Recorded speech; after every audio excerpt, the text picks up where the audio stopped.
Well, you know, I've done just enough public speaking to know when you've been put in a really bad spot in the program. What we should probably do is bring the children's chorus back out here to do a couple more numbers. No, wait a minute. Thank you for being here tonight, and there's just been a great feeling in the room, and it's very, very gratifying for us to have lured you all here for tonight. In fact, just looking at this crowd and who's in it, it reminds me of a story from Boston politics. Back in 1932, the two leading Democratic contenders for the presidential nomination were Al Smith, the governor of New York, who had run also in 1928, and of course Franklin Delano Roosevelt.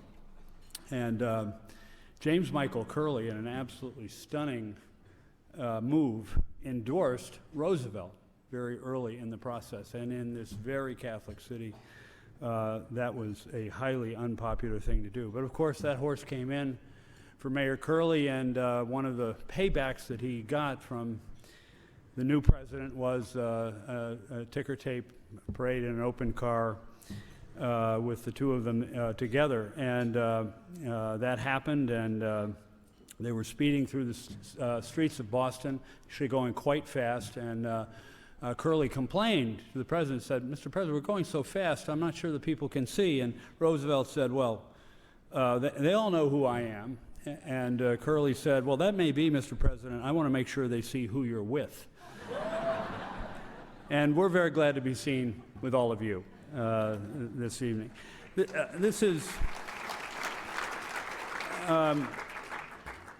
Yes, this is a birthday for the Boston Foundation, but we really think of it as a larger celebration of philanthropy and the nonprofit community and all that has been accomplished by those forces in our city. You know, when you think about the identity of Boston and the institutions, the iconic institutions that give the city its character and its distinctiveness, they are things like our major research universities, our splendid colleges, our teaching hospitals, our unmatched cultural assets, and of course, a little more below the radar screen, the amazing social change nonprofits that have done so much to make this a fairer, juster city.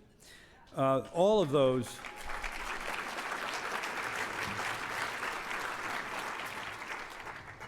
every one of those institutions, well, they have some things in common. They're all nonprofits, but also they depend on philanthropy to realize their full potential. There isn't one of these institutions that would be anything what they are without the very robust and generous philanthropy that comes their way. So in a way, I don't think there's another city that could be described that way. So another way to put it is that we have as big a stake in not only the magnitude of philanthropy, but the effectiveness of it, perhaps than any place we know. So philanthropy itself is a fitting subject for us to analyze, debate, talk about, particularly in this community, because it is so important. And we've tried to do a little of that ourselves in the context of this centennial. Take a searching look at the history of the foundation and try to decide what's been most important about it. Not just to know that, but obviously as a guide to the future as we consider the challenges ahead. And as we have talked about, and we're going to talk about a little bit more before the evening is over, the Boston Foundation has this astonishing record of having provided startup or seed capital to an amazing number of organizations that grew up to be somebody and across many different fields in this town. And why did that happen? Long before the term venture philanthropy was invented, the staff at the Boston Foundation were making informed bets on ideas, on people, and nascent organizations. And a lot of those bets came in with great consequences, positive consequences for the city. I think there were two things that worked there. One is, for some reason, it got into the DNA of the foundation at an early point, long before I or the current staff got there, they had a receptivity to new ideas. They understood that Boston is an innovative place, and we innovate in law, in medicine, in business, in technology, in politics, but we also innovate in the social sector. They understood that. So unlike most philanthropy, certainly at that time, that was risk-averse and wished to invest only in established institutions, the Boston Foundation was making those bets. The second piece is they had flexible capital, as was mentioned earlier, thanks initially to a mill owner named James Longley, who left his entire $4 million estate to the foundation in 1916 or 17. Ever since then, the Boston Foundation has had the flexible capital that it could deploy to meet a challenge that couldn't have been imagined long before. I think these are two attributes, not just of the Boston Foundation, but of our town that we really have to look after. When will we not need a receptivity to new ideas? Will there be a time when we won't need flexible capital in both the private and the nonprofit sectors? I don't think those times will ever come. And in terms of the capital, we are doing, I think, some yeoman's work at the foundation. Over the life of the Boston Foundation, we have provided, with our donors, in partnership with our donors, $1.6 billion to Boston area nonprofits.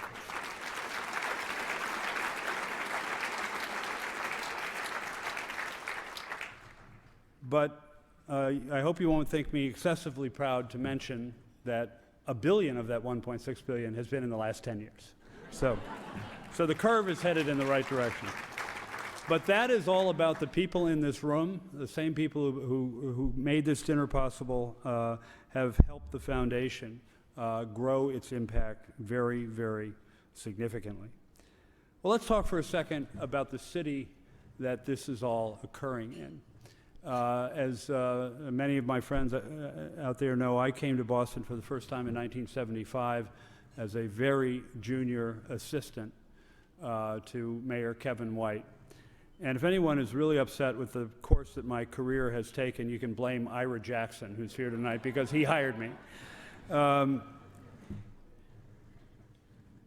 If you came to Boston in the mid-'80s or later, it would be very difficult for you to imagine how much trouble this city was in 1975. We were hemorrhaging jobs and people to the suburbs. 100,000 people departed in a mere decade. What are now some very pricey neighborhoods were teetering on the verge of oblivion, with spreading abandonment, weed-filled empty lots, carpets of broken glass on the sidewalks and the streets. And there was a pervasive pessimism about the future not only of Boston, but of the other great cities of that time. And I think one emblem of that pessimism is that Kevin White and Jim Rouse, the legendary developer, failed to raise initially any local financing for the Faneuil Hall Marketplace project. It was viewed as quixotic, charitably, by the business community. Fortunately, they got the money elsewhere, and the rest is history. But that's just how pessimistic people were about this great city. I think through that, another thing to say about the Boston Foundation of that time is, despite the evidence to the contrary, despite this pervasive pessimism, the Boston Foundation was optimistic about the future, and that's why the foundation continued to make the bets that it did. And now, of course, we have lived to see this incredible urban renaissance, Boston making itself into one of the most vital and dynamic cities, not only in the country, but in the world. It's just absolutely amazing. Now, we have daunting problems that we have to face, but I'll take those problems next to the ones we had back when the whole idea of cities was in question. The basic battle for the city has been won, and a lot of people in this room were part of that battle, and that is an enormous, enormous triumph for our civilization. But it is not the time for complacence or self-congratulation, obviously. We need only think of Boston and Detroit. In the 60s, when I was in high school, Boston was in free fall.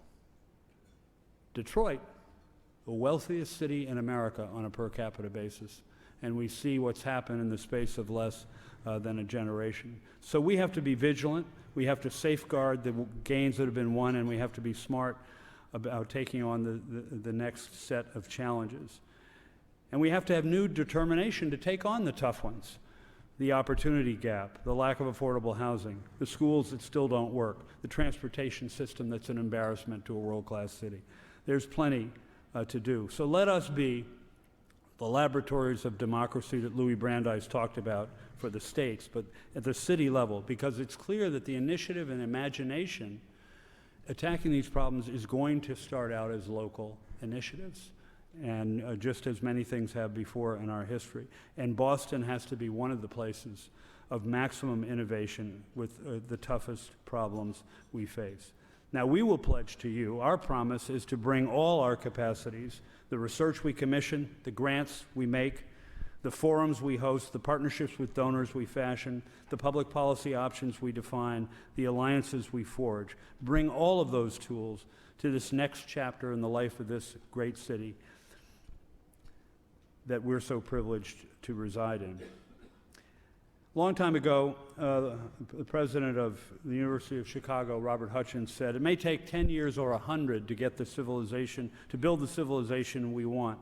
All the more reason to get started this afternoon." Well, we've made more than a start already in building, as I said, one of the most dynamic and vital cities in the world. Now, let's see what can be done, not only to preserve and enhance that fundamental achievement, but to extend its benefits much more widely in accord with our fundamental values. Let's resolve to make Boston the opportunity capital of the nation. Will you join us?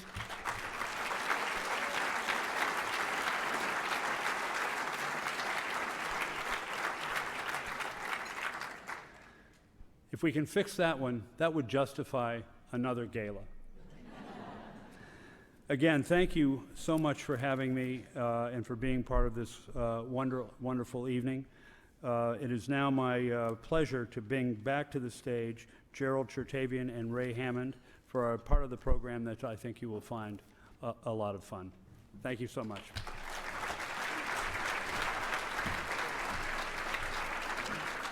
You know, Paul, before you sit down, I think on behalf of everyone in this room, we owe you a huge, huge round of sincere applause.